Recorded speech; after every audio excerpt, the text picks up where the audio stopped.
Full disclosure. The voice you are listening to now is artificially generated, brought to you by satisphonic.com.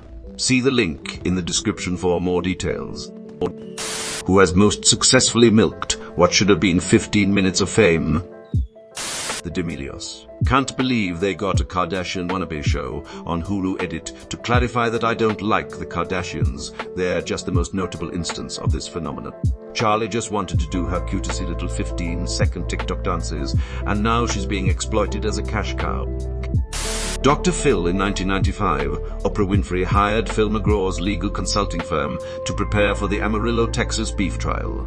Winfrey was so impressed with him that she thanked him for her victory in that case, which ended in 1998. Soon after, she invited him to appear on her show, which turned into a recurring segment. He turned that into his own show, and now 25 years in the spotlight.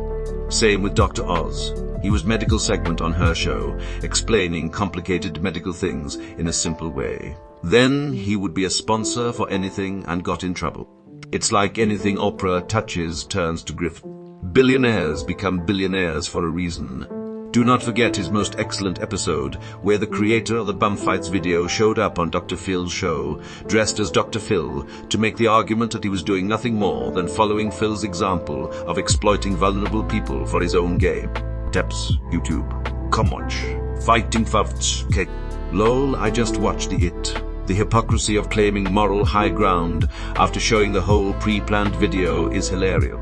He sucks as a therapist, for some reason has a very strange interest in publicly exposing the sexual side of what happens to people, and has that bad habit of wanting to send young people to those disgusting abusive youth correction camps. There's a really good Behind the Bastards two-parter about him. He sucks way harder than you think he does. Dage is a real piece of shit.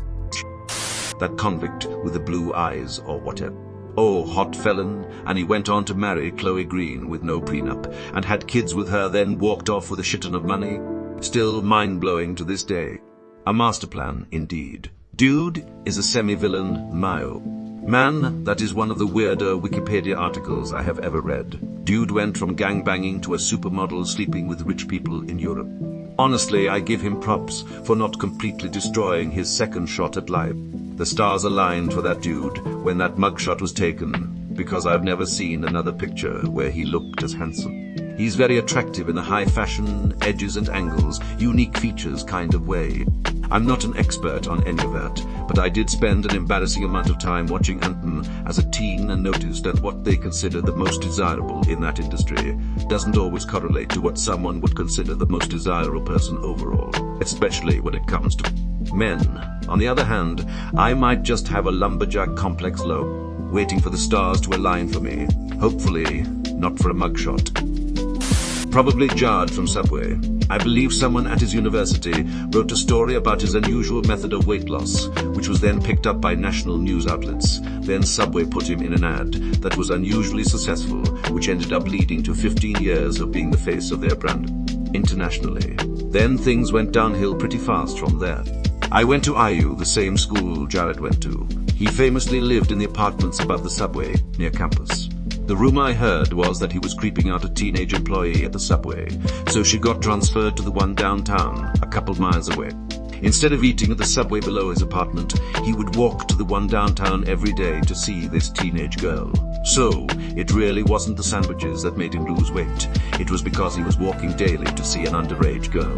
Bro, I remember one ad that was like a bunch of people praising him and looking up to him as a hero, and this teenage girl goes up and hugs him for helping her lose weight and being an inspiration. Chills. That's one of those ones that seems fine at the time, and later looking back feels weird one of the others, like that is Bill Cosby winning an award with a name like Nicest Man Ever Award. Or something he accepts the award and says, "You're only giving me this award because you don't know what I've done," and everyone laughs. And honestly, fun as it is to think he was doing it intentionally, he probably was just making a joke. Not giving some dark hint, he probably didn't even think of himself as doing anything wrong at that point. That's what happens to a lot of people who get away with stuff time and time again. They just start to think it's fine, it's normal, it's justified in some way, they've earned it, they deserve it. I remember reading that the only reason he went to Subway was because it was in the same building as him and he was semi-stalking one of the workers. Edit. Or something like that. See below. The version I heard is there were 2 subways on campus. Worker he was semi-stalking got transferred to the other subway, either to avoid him or for other reasons, and he then started walking to that subway to see her, and lost weight from all that walking. The Island Boys, they've stretched that shit out so far. I like that they've started doing incest stuff to cling to relevance. That's pretty funny. Ooh. I didn't know who they were, but a quick Google search just threw up a worrying amount of pictures of them swapping spit. That salt sprinkling prick. Glad his places are closing and him being sued for stealing tips. Guy was charging wealthy idiots obscene amounts of money for just regular fucking steaks and got pitch-side at the World Cup for no reason whatsoever. He's a fucking legend in my eyes to have hoodwinked that many wealthy people with the dumbest gimmick ever. I was thinking about the World Cup thing yesterday. I just don't understand. How? Why? Why was he there? Who let him there to celebrate with the greats? He has no relevance to anything there at all. He went and forcefully shook hands with Messi giving a "who is this post" look. Even worse was when he held up and kissed the World Cup trophy itself, with his greasy mouth and hands. I'd be livid if I were a player and some rando is holding the cup and taking pictures with it. He even took the cup from Messi while he was holding his son to get the pic of him kissing it. Fucking ass. I actually think that may have been why his celebrity status waned so quickly. Everyone on the planet was like, what a dodgebag. In football law, the World Cup is only allowed to be touched by the players that have won it, so him holding it is even more egregious. Edit. Should have phrased this as, the only players that are allowed to touch it are those that have won it. Obviously, the guy that etches the winning team on it can touch it. Of course, the person that cleans it can touch it. But if you're a player and you haven't won it, you aren't supposed to touch the World Cup. Edit 2. If you are a football player, it is expected that you don't touch the World Cup until you have won it. You or I can go and touch it because we aren't football players. President Macron can go and kiss it if he likes because he isn't a football player. It isn't a football player. It isn't a hard rule that's going to get you put in prison. It's just the done thing. Same way you're supposed to bow to a royal. You don't have to bow, but it's the done thing. Wasn't there a pretty viral video of him serving Diego Maradona? I'm thinking that gave him an in to the soccer world. The FIFA president invited him. The most hilarious thing about that is the vapid people who go to his restaurants only go for social media clout. They're only there to post pictures and brag about their lifestyle. So when they realize the food is shit, they're forced to pretend it wasn't because otherwise they can't brag about it. So they pretend it was amazing and get their other airhead friends to go who run into the same issue. The only celebrity chef restaurants I've been to that have lived up to the hype have been Jose Andres and, did not think I'd be saying this, Bobby Flay. Have been to some other great hyped restaurants, but not focused on the chef. Jose Andres is a legit badass of a chef. I worked with him in Seattle for a little bit back in 2010. He was in town to cook for meals for the homeless in Pioneer Square. No media, no cameras. He was there for a weekend to cook at the shelter. We pumped out 1,200 meals for the homeless and a couple of the halfway homes around there. Chef was cooking the whole time and teaching everyone in the kitchens he was handing out meals. He took us cooks all down to the Pike Place Market and helped pick out our ingredients to you. The world could do with more people like Jose Andres. Scamming poor people makes you a piece of shit. Scamming rich people still probably makes you a piece of shit, but it's why funny. Back when I used to work in a kitchen, some of my guys kept mentioning him. Had no clue who he was, so they showed me a couple videos. My response was he's famous for sprinkling salt like an idiot. I mean this not in a negative way at all, because milking it seems negative, but Brittany Broski became a meme for tasting kombucha and then took that opportunity to build an empire. Mad respect. I was thinking of her too. She definitely deserves all the fame, but it's so hilarious that she's the kombucha reaction girl. Now she's interviewing Hosier at a music festival? That's how it's done. She's one of the people who I think deserve it. She's genuinely hilarious. To think the firm she worked for gave her an ultimatum, and she had the courage to seek out this new opportunity fate had thrown on her laps. She's a real success story. She's also, surprisingly, to me, Insightful when it comes to art history or analysis of music albums. My BF showed me a video of her discussing Spanish horror in art, and I learned a lot. Not most successful, but people talked about Ken Bone way more than I would expected. Wow, I haven't thought about Ken Bone in years, Lo. I was kind of hoping not to show up on this thread. Since you're here, how often did you have to deal with Ken jokes after the Barbie movie came out? A lot of people sang the song at me.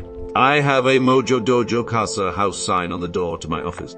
Respect for not nuking account at the first sign of trouble. That's the coward's way out. I choose to stick by my words, even the wrong ones. You can't learn from mistakes by hiding from them. Ironically, it's his Reddit post history that did him in. Can't believe he didn't create a new account. His was full of comments on pregnant porn subreddits. His comments were so wholesome and appreciative too. There was one of a lady swimming, and he passionately referred to her as a submarine love. More people should be wholesomely horny on Maine. It's not going to be me, though. John and Kate Gosselin. Only famous because she had a lot of babies and then verbally abused her husband on camera for years. The kids were adorable, but they should have had one television special, saved that money for kids' college funds or whatever, and then disappeared. Yay, but now we get the "Can I speak to your manager" meme and Karen haircut. Bella Poarch, she has one of the biggest TikToks ever, and all she did was shake her head. It became the most liked TikTok with over 61M likes, and now she's the third biggest TikToker with 94 followers. Then she somehow turned that into a music career. One song even charted on the Hot 100 and got a little bit of pop airplay. Kaby Lame too. I think that's his name. He is the black Italian dude who literally just shakes his head and does the funny Italian gesture, not the hand one, at stupid videos on TikTok. He is famous worldwide and got hired even as a model. Guy Fawkes, it's been over 400 years, and we still celebrate him every year in the UK. Not that he lived long enough to enjoy his infamy. Had a girl of about 8 come to my door at Halloween with a Guy Fawkes mask on, and I was all remember the 5th of November. And she just sorta blankly stared at me. I was all like, "Cool Guy Fawkes mask," she said. "I don't know who that is," I said. "Your mask," she said. "I'm a hacker." She probably stared blankly at you because of the mask.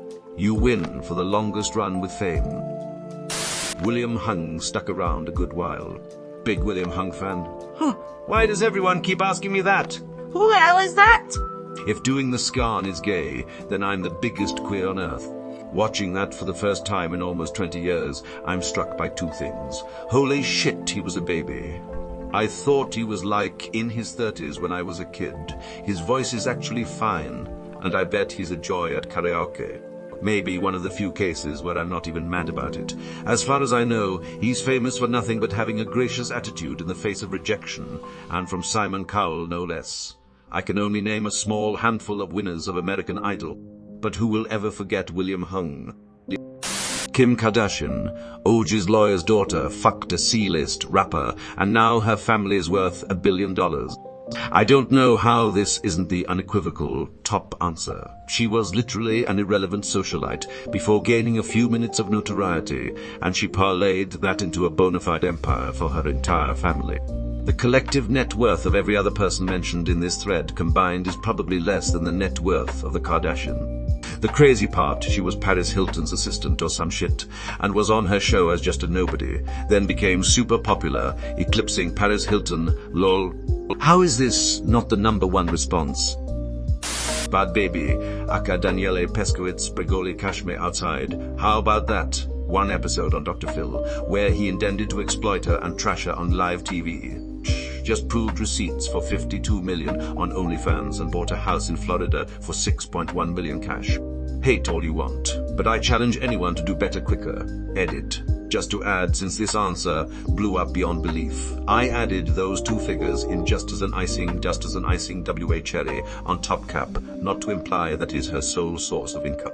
She is making money other places and ways besides OnlyFans like music and YouTube. She is currently 20 years old. 52 Malaya without even being nude. What did she do then? Exist. Agree with this. Interestingly, she's also got a scholarship program that awards scholarships for those pursuing trade school or higher education, as well as grants for startups. Honestly, I'm glad she's seemingly making the best of it and helping people in return. I'll also add that as much of a messed up kid as she was, I really do have to give credit where it's due for her speaking out about how abusive those ranch reform-style programs that Dr. Phil spooks are, and using her platform to broadcast that. Totally agree. Should she have been rewarded for her whole shtick? Probably not, but you can't argue that she made the most of it. I'm impressed as hell with what she made of it. She was a troubled kid whose parent wanted to use Dr. Phil's platform to make a mockery of and publicly shame her. A clip like Cash Me Outside would traumatize a lot of us, and she embraced it and made money. She has also spoken about enduring a lot of sexual harassment from adults while she was still a minor as a result of the fame she did not choose. Seems like she made the best out of an experience designed to humiliate and exploit her. What would be the ultimate outcome would be if she became richer than Dr. Phil, or if she became the next Dr. Phil. Looking at what she's done with her life, she gives off the impression that she's just playing the fool while being the smartest person in the room, much like Paris Hilton.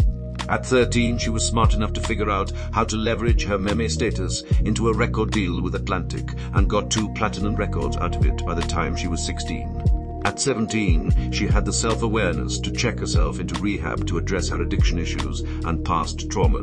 At 18, she grifted a bunch of creeps and made herself a multi-millionaire.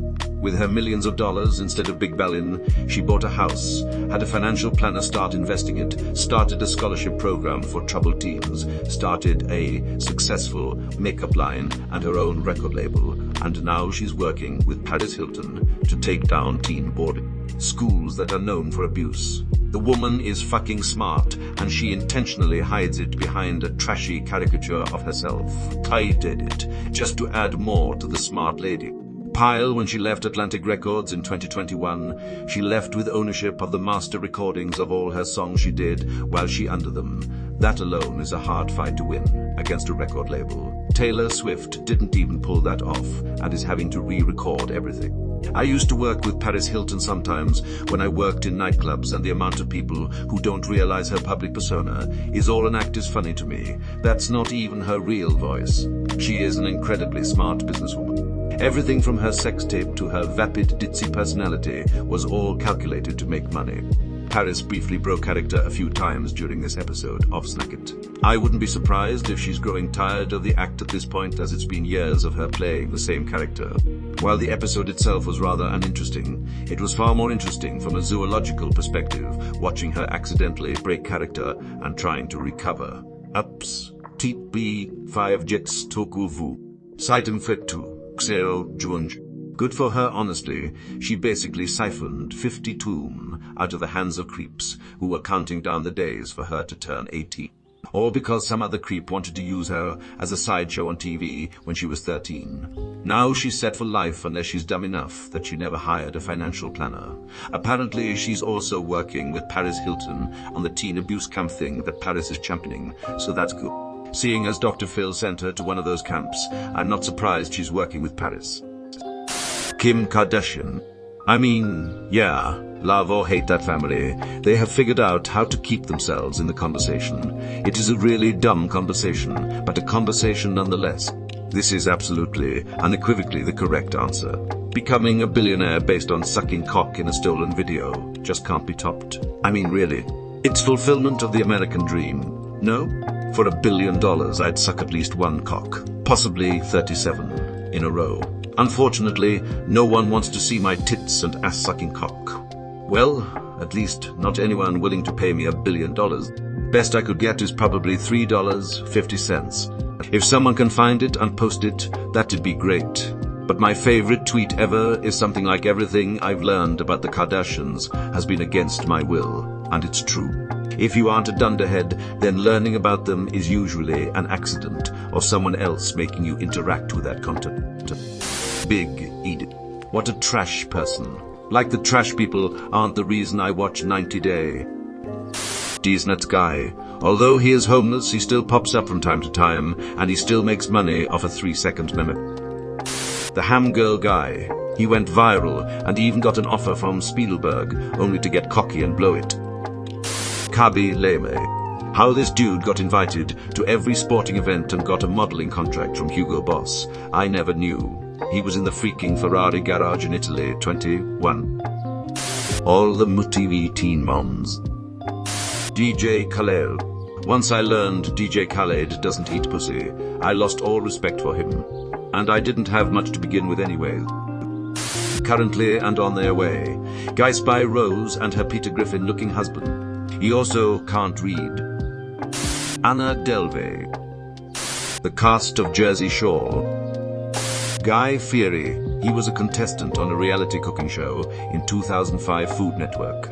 He went on to win and then parlay that into almost 20 years of hosting shows, multiple restaurants owned, and a lot of other successful ventures. The show he won ran for 14 seasons with 14 winners. Does anyone remember the other 13? Guy definitely seized his 15 minutes and ran with it. I'll always respect him for using the platform to highlight hundreds of small businesses across the use. It might not be a good show, but it's a good show. I like how the show feels like a guy and one camera person just dicking around the US. Nothing super professional. He's just trying really good food and having fun. I've also heard he's a genuinely good guy too. My parents met him, and he sounds like a great guy. It was at a home show giving a cooking demonstration. My mum went up to get an oven mitt autographed for me, and they started talking. She mentioned she had a trick for prepping one of the dishes he had made. He asked to see it, at least acted blown away, and then asked if she wanted to be his sous chef on the next demonstration he was about to do. During the demonstration, he introduced her and let her show how she prepped that part of the dish. For years, my dad loved joking anytime Guy came on TV and saying my mom taught him how to cook. I've also heard he's a genuinely good guy too. He officiated 101 gay weddings at one point to honor his sister after she died of cancer. His sister was gay, hence the specific tribute. He also does lots of charity work. Yeah, he raised $1.5 million for the Maui fires relief efforts last year. And that's just the latest thing he did. I worked for Penny a couple of decades ago. She's a great lady. The dude is a legitimately entertaining presenter. I have no qualms with his fame. He earned it. He went on to win and then parlay that into almost 20 years of hosting shows. As I saw someone joke on Twitter, the prize was hosting a show on the Food Network. Not every show on the Food Network. I didn't do it. Bart Simpson, lol, Jake. He literally is what the then new management at Food Network wanted. A cartoon character to be the face of the network. That isn't to say he doesn't do good things, especially charity stuff, but he was a huge departure from what the network was known for. Omarosa was a villain on a reality show in 2004, yet 20 years later you still know who I'm talking about.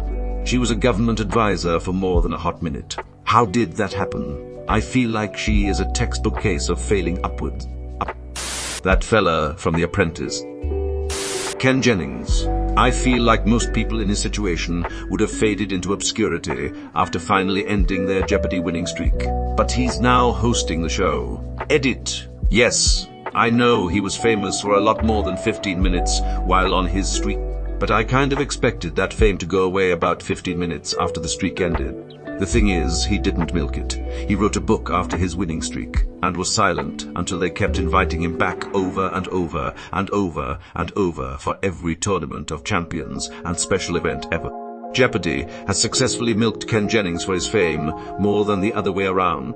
For better or worse, he became as much of a star as Alex during that era, pretty much changed the way the game is played, and then crushed it as the host.